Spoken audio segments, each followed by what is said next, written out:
May kwento ako. Lalaki ako. At share ko lang ang karanasan ko sa kapitbahay kong mag-asawa. At ang pagkaipit ko sa kanilang dalawa. May pagkaipit na sandwich. Nasa iisang compound lang kasi kami. At pader lang ang pagitan namin. Ako naman ay kasama ang kapatid ko na nangungupahan din. Friends naman kami sa compound. At magkakakilala kaming magkakapit bahay o magkakapit kwarto. Paminsan-minsan nga, naiimbitahan pa kami sa handaan kapag may birthday ang anak nila. Pero sa kabila ng magandang pakikitungo namin sa kapitbahay naming mag-asawa, ay meron kaming napapansin na pangit. Pangit sa kanila. Grabe naman tong kapitbahay na to. Pinakain ng sa handaan. Ang dami pang lait. Hindi naman ito sa panlalait. Pero kung ano yung saya na pinapakita nila sa iba at sa Facebook, yun naman ang kabaliktaran sa totoong buhay nilang mag-asawa. Ay, ano yun? Chika mo yan. Kasi halos linggo-linggo ang pag-aaway nilang mag-asawa. Nagkakalampagan talaga, nagkakabasagan at nagkakasigawan sila. Na akala yata nila ay walang ibang tao sa compound kung sila ay makapag-eskandalo. Nag-ieskandalo.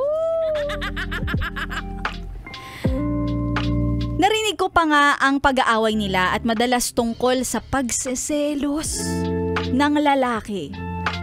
Lalo ka kapag nakakainom itong lalaki. Ay maoy kung maoy. Ay naku, amats iba. Naulit na naman ang pag-aaway nila. At lasing na naman ang lalaki. Kaya malamang matindi na naman ang pag-aaway ng mga ito. May kumatok sa pinto namin. At pagbukas ko, yung asawang babae ay nakiusap sa akin na kung pwede bang patuloyin ko muna ang anak nila dahil nga nagkakagulo na sila. Wala naman akong choice kundi patuloyin ang kawawang bata. Narinig ko na nagsisigawan na naman ang mag-asawa.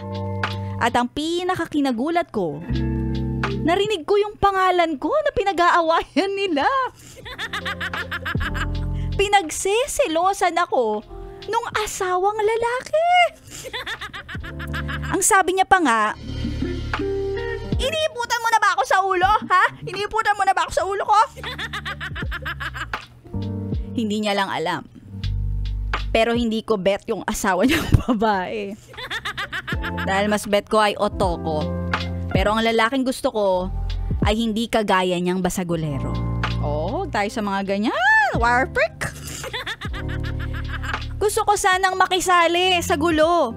Kaso pinili ko na lang ang manahimik. Pagkatapos ng matinding away na yon, nag-alsabaluta na ang mag-ina at iniwan etong kapitbahay kong lalaki.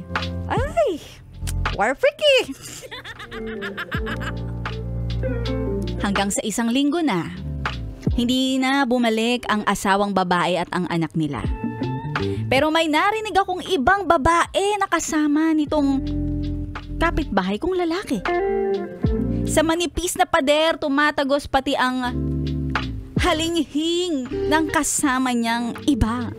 Ibang babae! OMG! Naririnig ko pa yung mga katagang, Zari, don't stop! Don't stop! Don't stop! At naglalangit-ngit ang maingay nilang kama. Naku, napakaneto talagang kapitbahay kong lalaki. Siya tong seloso, pero siya pala itong manloloko.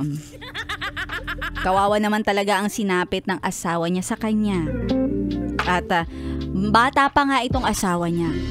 At mabuti na ngang hindi na muna bumalik yung mag-ina sa lalaking iyon.